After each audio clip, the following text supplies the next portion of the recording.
Where are all the satellites? Along with 2,271 satellites orbiting the Earth, there are 500,000 fragments of space junk. And we're supposed to believe that in all of the feeds they give us, we are constantly, conveniently witnessing portions of the Earth without any of these man-made obstructions? This is absolutely bullshit. We now have satellite phones. Now we can have perfect service anywhere because the signals are being beamed from outer space. How convenient, right? Wrong. Satellites do not exist. Most of us notice as soon as we're out of the city and in more remote areas, our satellite cell service starts to decline in intensity.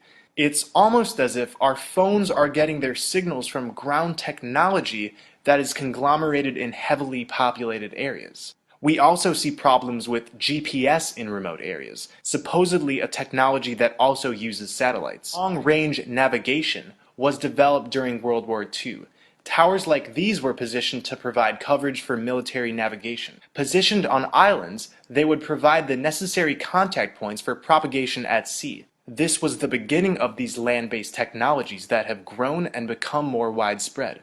Cell towers are responsible for much of our GPS. By measuring the signal strength differences between multiple cell towers, your device can estimate your current location. Data is also propagated through undersea cables.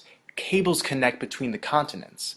Lighter than air vehicles, high-altitude airships, and high-altitude platforms are often misperceived as satellites by the public. So at nighttime, when you see one of those moving dots in the sky and believe it to be a satellite, it's actually one of these illuminated balloons. The skies are riddled with these communications technologies, but we are made to believe that they exist beyond our atmosphere. If we are to believe NASA's stories, then here's a question. How do satellites survive the 4,000 degree Fahrenheit temperature in space?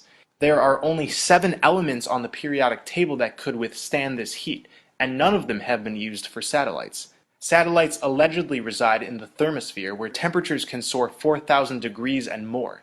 This is simply not possible. These technologies are in flight underneath our dome.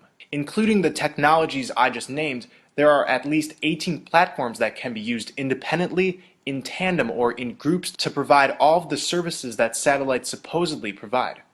With new eyes, it becomes clear.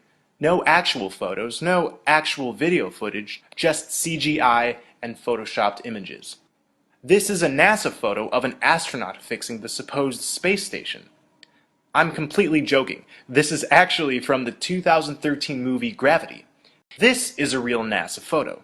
They're almost indistinguishable. I actually think the Gravity photo looks more believable.